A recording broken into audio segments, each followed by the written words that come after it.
moving that jab up and down.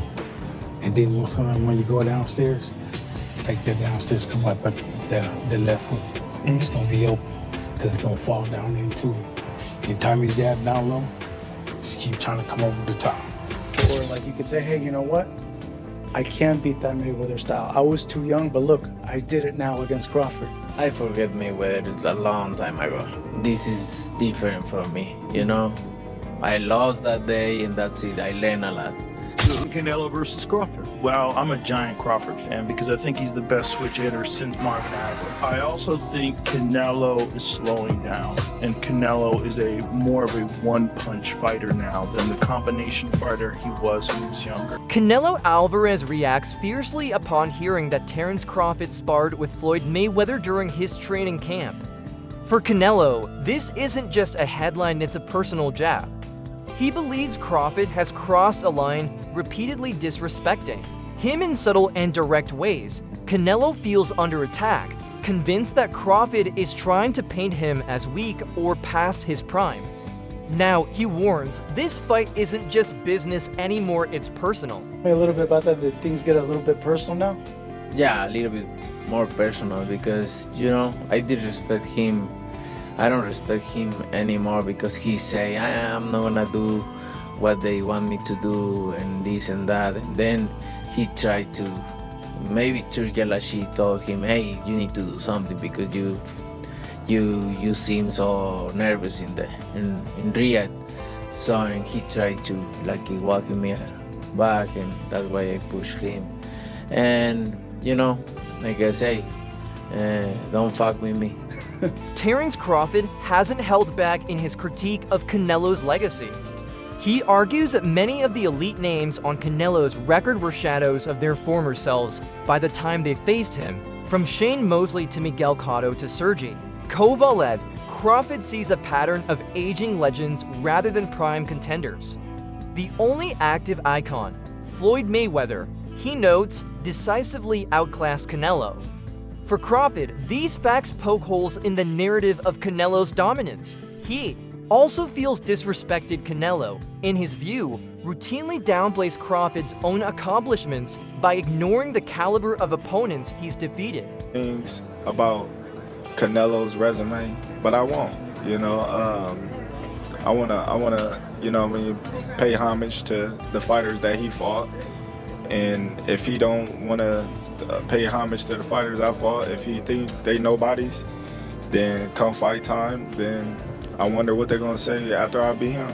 Promoter Eddie Hearn recognizes that Canelo holds a natural size advantage, but he refuses to count Crawford out.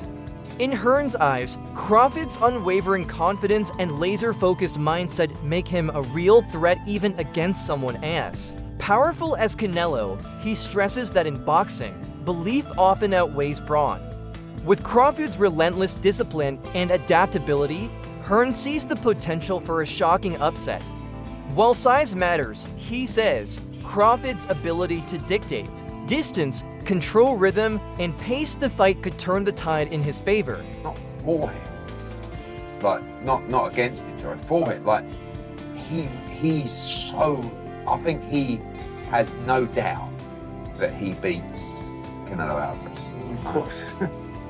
I really like Terence Crawford. He's a great fighter, but I have to say, like, tell me his major significant wins. Well, obviously, Errol Spence. Yeah, but come on. No, but he beat a guy who was in the top 5 pound for pound, and he destroyed him. That's really never happened. No, I agree. History. Okay, I agree. I mean, that he was coming off, you know, some eye problems, but nobody was saying that when he was beating. But we're giving that credit. And Ugas. Tell me more. I'm just saying. I know, but that's a big win. No, now, okay. Keep going. Your guy from the UK who he stopped him. What, the 5th round was it? Kell Brook. Finished by then. Yeah, go on, keep going. Okay, he stopped somebody that nobody's ever really can hurt. Well, Sean Porter. I mean, yeah, but that was about 8 years before, and Errol Spence. That wasn't. What do you mean? Yeah, when he beat Sean Porter. No, that was in 2023. Who? Terence Crawford beat Sean Porter. No, I'm talking about the Kell spin. Brook against Sean Paul. No, I was talking about Yeah. Bud. I'm not talking about that. But he stopped him. Nobody's ever able to really hurt Sean. And By the he way, stopped I'm not disagreeing with you. I'm just That was a great this win. is like an open. And then he didn't have a lot of names at 140, but Postal and all those guys, those are good fighters. They weren't big names. Just like Bam, he doesn't have the great. He doesn't have a whole lot of great names. Just like, No, just like Strada, in a way. No, in a way. Yeah, he has a couple. In a way, yeah, he does have two great fighters. But in a way, By the way, he's one of in my a way, favorite doesn't fighters. have a bunch of names. John Ryder, who's faced Canelo firsthand, offers a grounded view of the challenge ahead. He describes Canelo's physical presence as suffocating, something that can't be underestimated, especially given the weight jump Crawford will face. Still, Ryder believes if there's anyone built for such a daunting task, it's Terence Crawford. He points to Crawford's remarkable versatility and sharp instincts, suggesting that his technical mastery could neutralize Canelo's physical edge. It won't be easy, but Ryder sees a real chance. Can he go up 2 divisions? A lot of people in his camp believe that he's even going to stop him, but yeah, what's your thoughts? If there's any man that could do it, it would be Terence Crawford, but I just think the sheer size of Canelo is going to be too much on the line. But do you think size would be too much? I mean, you were in there with Canelo, you landed good shots and he took them, right? Yeah, I mean, listen, Terence Crawford is an exceptional talent, but I think the size will be the factor on the night, and it'll just be too big, too strong. Terence Crawford has been surgical in mapping out his game plan. He outlines two possible paths to victory. The first, apply relentless pressure, break Canelo's rhythm, and overwhelm him with volume. The second, take a cerebral approach mirror. Mayweather's blueprint, sharp defense, precise counters, and slick footwork. Though Crawford acknowledges he doesn't have Mayweather's natural size, he places his trust in his own speed, timing, and adaptability. He views himself as a hybrid of fighter who can pivot styles seamlessly, blending aggression with strategic brilliance. That flexibility, he believes, could be the key. Puzzle. It's two things that you can do with somebody bigger and stronger. You know, you can either try to push them back, you know, because 9 times out of 10, a strong fighter not used to going back, you know, so it kind of fucks them up in the head, you know. Yeah. Or you can just box them because some of them just slower than others because they got flat feet, and they just looking to load up on certain shots. Now, Crawford's definitely right here. There's 2 ways to beat a pressured fighter like Canelo.